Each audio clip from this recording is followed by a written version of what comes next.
What's up, fellow interdimensional travelers? Ready to plunge headfirst into the most insane, mind-bending, and hilariously dark corners of the multiverse? Because today on Recap World, we're not just watching a show, we're deciphering the cosmic chaos of Rick and Morty! Get ready for the wildest moments, the deepest dives, and all the wubba-lubba-dub-dub you can handle as we break down the latest episode and pull apart every bizarre detail. So things kick off with drunk Rick dragging Morty for a spin in his flying car, rambling about using a neutrino bomb to end all life. Classic Rick, right? Morty somehow gets him to land, Rick passes out, and boom! The bomb activates! We think Earth's done for, but nah, it's all good. Crisis averted for now. Rick, being Rick, makes Morty hide them in his rectum to get past customs. Of course, they're busted, leading to an epic shootout with alien bugs. The seeds then briefly turn Morty into a super genius, convincing his parents he's fine with school, even though he's missed a semester with Rick. But the brain boost uses up the seeds, and Rick, ever the opportunist, immediately tells Morty they need more, leaving poor Morty writhing on the floor. And that's just the start of the madness. This episode, Jerry convinces Rick to give Snuffles, the family dog, an intelligence helmet. Yeah, that's going to go sideways.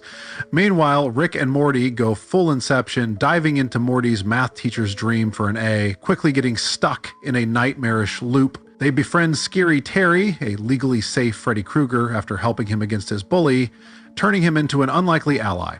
Back home, Snuffles, now super smart, builds a mech suit and a dog army to conquer Earth. Ricky and Morty return amidst the canine uprising.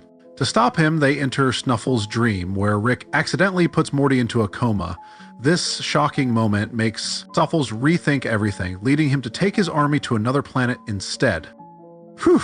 And just when you think the dream hopping is over, we catch up with Rick and Scary Terry back in class, chilling with their new, totally chill, hippie drum-playing teacher, Scary Glenn. A surprisingly peaceful wrap-up.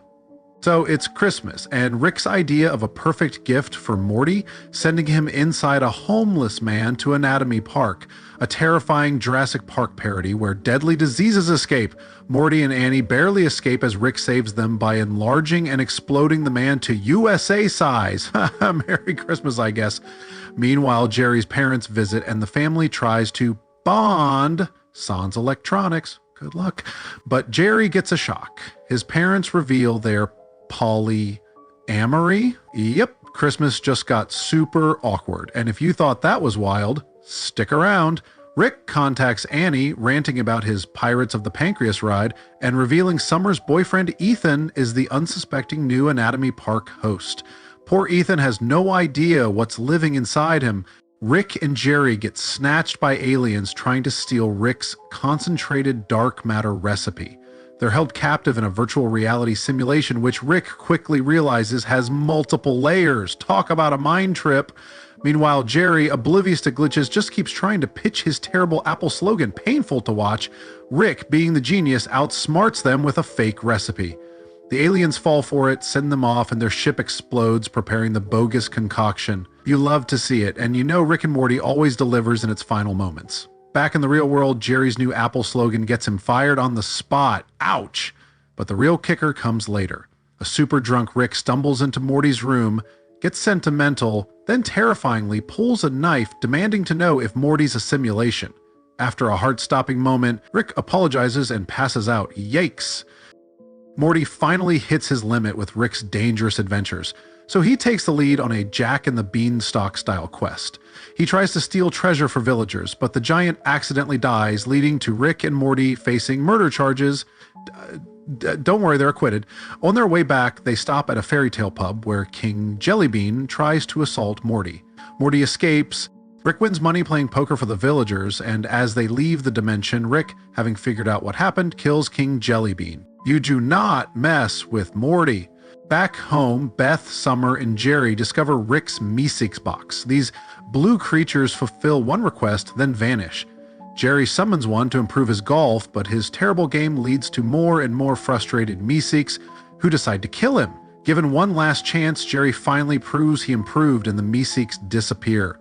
And for a final dark twist, two villagers find incriminating photos of King Jellybean, but burn them to preserve his legacy as a benevolent ruler. Twisted! Morty wants a love potion for Jessica, but her flu makes it airborne, causing Earth's entire population, minus relatives, to fall for him. Rick's antidotes fail twice, transforming all affected humans into grotesque Croninbergs.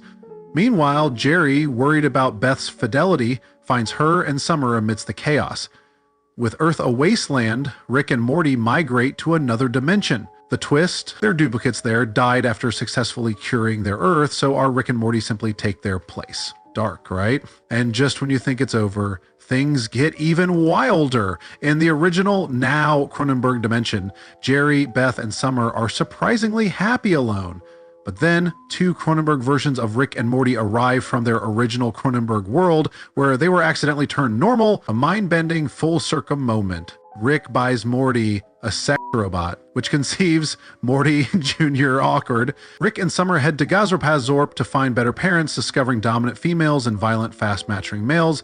Rick's misogyny gets them arrested, facing execution, until Summer's man-made top saves them. Meanwhile, Morty struggles with rapidly aging Morty Jr., fearing his aggressive instincts. Morty lies about poisonous air, making Morty Jr. rebellious. After a fight, Rick prepares to kill Morty Jr., but Morty intervenes. Morty Jr. then moves out, channeling aggression into successful art. Who knew? And for a final chuckle, Morty Jr. is on a talk show promoting his hit book, My Horrible Father. Yep, family drama goes intergalactic. Bored with Earth TV, Rick upgrades to interdimensional cable and it gets weird. They find a reality where Jerry is a successful actor. The family minus Rick and Morty goggles into their alternate selves, successful, unmarried, with Summer never born due to Beth's abortion. This sparks a very heated family discussion. Jerry and Beth feel family holds them back. Beth admits Summer was unwanted. Summer plans to run, but Morty reveals he and Rick are also from an alternate dimension, remember Croninbergs, convincing her to stay. Beth and Jerry then see their alternate selves are miserable and reunite, realizing they belong together. And for a hilariously gross final twist, the family vacations in one interdimensional reality, where hamsters live in human rectums. Just a normal Smith family trip. Summer works at the Devil's Cursed Antique Shop. Rick, the capitalist genius, opens a rival shop using science to remove curses, bankrupting the devil. Summer helps him relaunch a .com, but he betrays her. For revenge, Summer and Rick get swole and publicly beat up the devil. Meanwhile, Jerry insists Pluto is a planet, leading to him and Morty being abducted by Plutonians. Jerry's mistaken for a scientist, becoming a celebrity for his Pluto stance, but Pluto shrinking from mining, a lie hidden by leaders. Jerry blabs the truth, is hated and deported with Morty, classic Jerry, and for a truly satisfying final moment, Rick and Summer are out serving justice. They're merrily beating up a neo-Nazi, a bully, an anti-gay protester, and an abusive dog owner. Looks like their revenge paid off. Our Rick gets framed for murdering 27 Ricks and kidnapping their Mortys.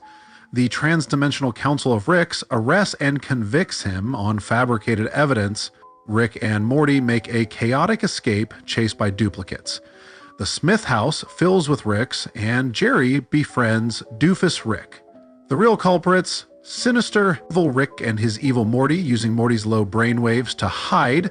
They capture our Rick and Morty, but our Morty leads a rebellion of alternate Mortys, freeing Rick. Rick clears his name with the council, but the twists keep coming. The council discovers evil Rick was controlled by evil Morty all along. This dude is next level. Evil Morty escapes by blending into the crowd. Chills. And for a classic chuckle, Jerry waves goodbye to Doofus Rick, prompting our Rick to immediately make fun of him. Some things never change. Jerry and Beth try to relive Titanic, but the ship doesn't sink.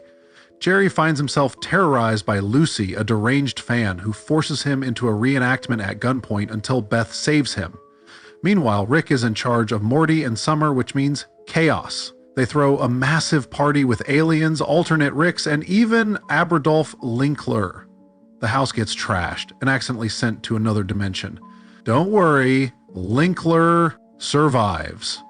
With Beth and Jerry almost home, Rick, Morty, and Summer use a crazy contraption to freeze time, frantically cleaning and repairing the house. After all the madness, they watch the actual Titanic movie and unanimously agree it's terrible. What a full circle moment. And for the post-credits scene, it gets truly bizarre. We see giant alien beasts repeatedly inserting and removing Linkler and some random teenagers from the party into their bodies. Yup, that's Rick and Morty for you. Alright, true fans, that's a wrap on our chaotic journey through Rick and Morty Season 1. From drunk adventures and neutrino bombs to Meeseeks chaos and the terrifying reveal of evil Morty, we've seen just how bonkers this universe can get. If you survived this recap and didn't get Croninberg, hit that like button and subscribe to Recap World for more dives into the infinite realities. What was your favorite mind-bending moment, your most disturbing discovery, or your top episode from Season 1? Drop it in the comments below. Let's get Schwifty in the discussion. Thanks for watching and stay tuned. Who knows what cosmic horrors or hilarious misadventures await us next season. Wubba lubba dub dub.